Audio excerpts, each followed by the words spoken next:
Sleeping bus to Sapa, the roof of Indochina. Remote villages, flat tire, typhoon yagi.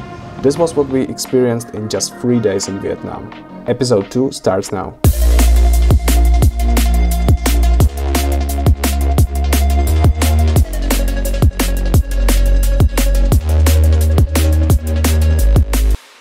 Let's do a quick recap of our trip so far. So we landed in Hanoi, explored the city, did a day cruise in Halong Bay and a day trip in Ninh Binh. Next morning we woke up, had a breakfast and then we went to a bus station. Because we didn't want to walk for 30 minutes, we decided to order a cab with a Grab. Yeah, but it was the first day of school and there was a lot of traffic. By the car it took us almost 40 minutes and we almost missed the bus. But fortunately everything was fine and we went to Sapa with a sleeping bus.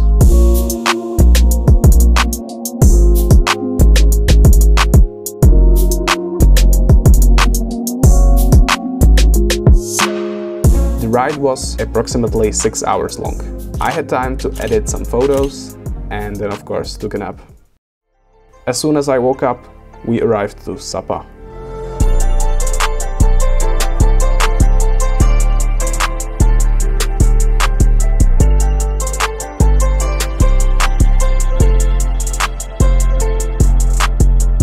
We checked to our hotel, went for a walk and had a lunch. The nature absolutely got me. Compared to Hanoi,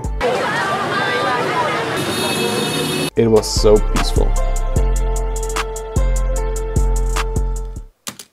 As we were walking back to our hotel, some old lady approached us and started talking with us. We were a bit skeptical at first because, I've dealt with some thieves and scammers before, but she seemed that she was friendly and apparently she was a trekking tour guide, which is kind of a thing in Sapa. So we said that we'll let her know if we want to go, and you will see later on how the story ended. Next morning we decided that we want to go to the top of Fansipan, a mountain that is 3,143 meters above the sea level. It is also called the roof of Indochina. To get there, we first took a train from Sapa train station.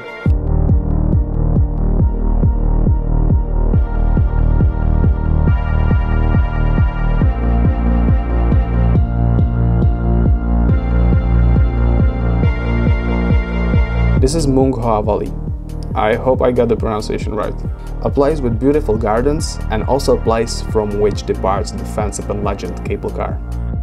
This cable car holds Guinness World Record for the longest non-stop free-rope cable car in the world. Yeah. The ride takes about 15 minutes and the views are unreal. We saw beautiful valleys, forest, cliffs and even some waterfalls.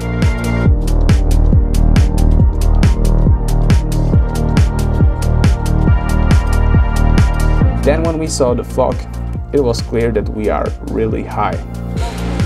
Damn. Vlogging. Vlogging sec.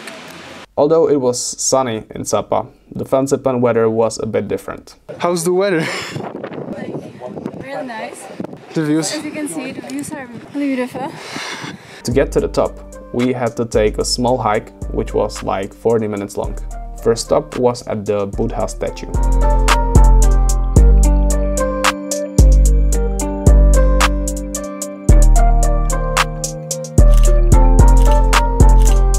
On the way up you can see many beautiful temples and buildings.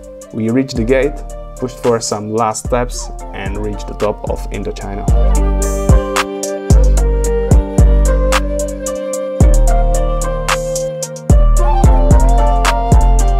On the way back I had a brilliant idea, to fly a drone. Alright, so we made it to the top of Fansipan. I'm gonna try to fly a drone here. I'm a bit scared because it's windy, but let's do it.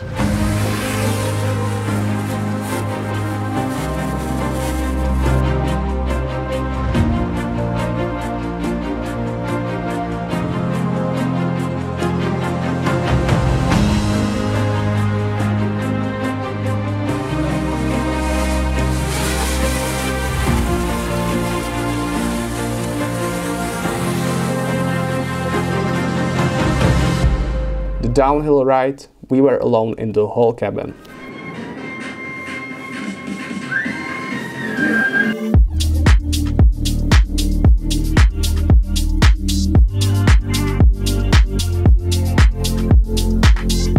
trip was a bit exhausting, so for the rest of the day, we just chilled and got some food, some coffee, and as we looked at the sky, we realized that the fog is gone. We were so pissed because we missed the views. But still, the trip was worth it, even in the bad weather. Let's get back to the trekking trip idea. We decided that we will give it a try, and it was definitely worth it. So, next morning we met with our guide Lan. Lan asked us if we want to go easy way or try some adventure. Well, adventure it was, of course.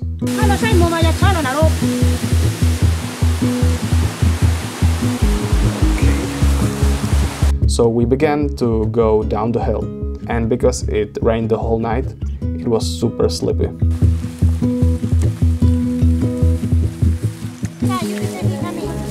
I really felt that we were on some kind of mission. Truly, I haven't experienced anything like this.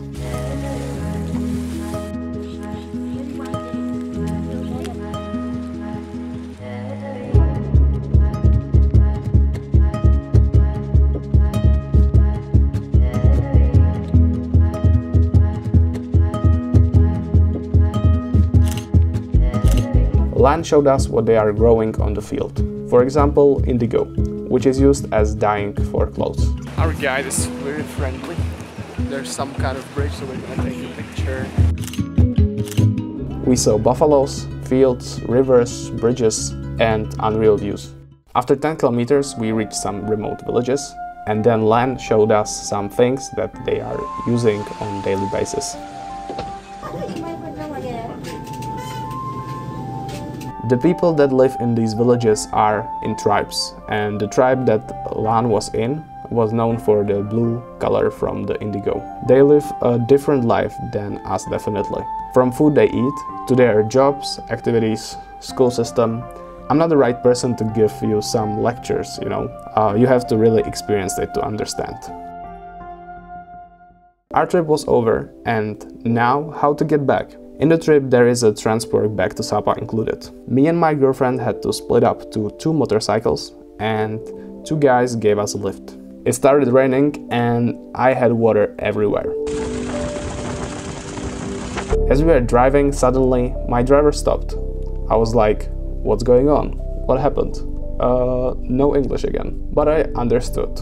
We got a flat tire. So there I was, in the middle of nowhere, while my girlfriend was going to Sapa. Well, there was nothing to do than to wait on the driver to get back from the Sapa to pick me up. Hello! What an adventure. But during these past days, there was a bigger trouble. Typhoon Yagi was approaching Vietnam. We watched the news every day, and the typhoon went from Philippines to China to the coast of Vietnam. Halong Bay, where we were just 5 days ago, looked like this.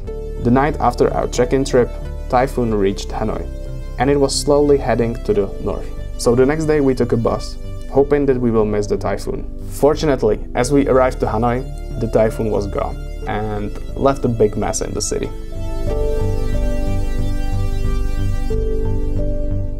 So, this is the end of the second episode, and in the final part you will see how Hanoi looked after the typhoon, and then we will fly to Phu Quoc Island and finish our trip in Ho Chi Minh City.